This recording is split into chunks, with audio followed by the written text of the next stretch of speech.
Hey guys, இன்னைக்கு Wednesday morning மார்க்கெட்டில் ஃப்ரெஷ்ஷாக ஃப்ரூட்ஸ் வாங்கிட்டு வந்துட்டார் அப்பா. அதெல்லாம் வாஷ் பண்ணி ஸ்டோர் பண்ணிட்டேன்.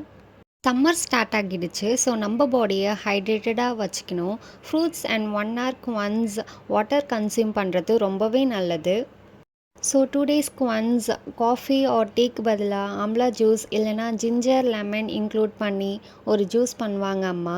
எனக்கு சரியாக என்னென்ன இன்க்ரீடியன்ட்ஸ் போடுறதுன்னு தெரில. நான் கேட்டு ஷார்ட்ஸ் வீடியோவில் அப்லோட் பண்ணுறேன். இன்றைக்கி மார்னிங் ஆம்லா ஜூஸ் தான் பண்ணாங்க.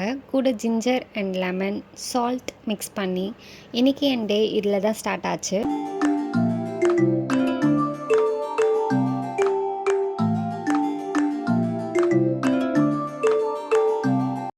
அப்புறம் நான் ஃப்ரெஷ்அப் ஆகி வந்ததும் காலேஜ் கிளம்புறதுக்கு பிரேக்ஃபாஸ்ட் அண்ட் லன்ச் ப்ரிப்பேர் பண்ணிட்டாங்க அம்மா. பிரேக்ஃபாஸ்ட்க்கு இட்லி வித் கார சட்னி சாப்பிட்டு அப்படியே லன்ச்க்கு தேங்காய் சாதம் அண்ட் பொட்டேட்டோ ஃப்ரை பேக் பண்ணியாச்சு. One of my favourite lunch இது. இன்றைக்கி கிருத்திகை, ஸோ மார்னிங் கிளம்புறதுக்கு முன்னாடி படைச்சாச்சு. அப்புறம் அப்பா அம்மா மயிலம் கோவில் கிளம்பிட்டாங்க. நானும் அப்படியே காலேஜ் கிளம்பிட்டேன். Daily 1 hour travel morning and evening அப்படியே பழகிடுச்சு. அப்புறம் ஈவினிங் வந்ததும் எப்பயும் எதுனா ஸ்நாக்ஸ் பண்ணுவோம். ஆனால் இன்றைக்கி எனக்கும் செம்ம டயர்ட், அக்காவுக்கும் செம்ம டயர்ட். ஸோ ஜூஸ் தான் பண்ணோம். இது ஒரு ஹெல்த்தியான ஸ்மூதின்னு சொல்லலாம்.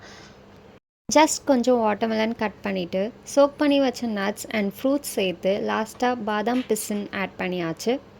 தென் காலேஜில் ப்ராஜெக்ட் ஒர்க் கம்ப்ளீட் பண்ண சொல்லியிருந்தாங்க. ப்ராஜெக்ட் ஒர்க் பண்ணி முடிச்சுட்டு பசிக்குதுன்னு என் அக்காவை தோசை செஞ்சு தர சொன்னால் அவளோட ரியாக்ஷன் இப்படி தான் இருந்துச்சு. அப்புறம் ஒரு வழியாக தோசை செஞ்சு தந்தா. நான் சாப்பிட்டு இன்றைக்கி டே ரொம்ப சூப்பராக போச்சு. நம்ம வீடியோ உங்களுக்கு பிடிச்சிருந்தா லைக், கமெண்ட் அண்ட் ஷேர். மறக்காமல் நம்ம சேனலை சப்ஸ்கிரைப் பண்ணுங்கள். பாய்.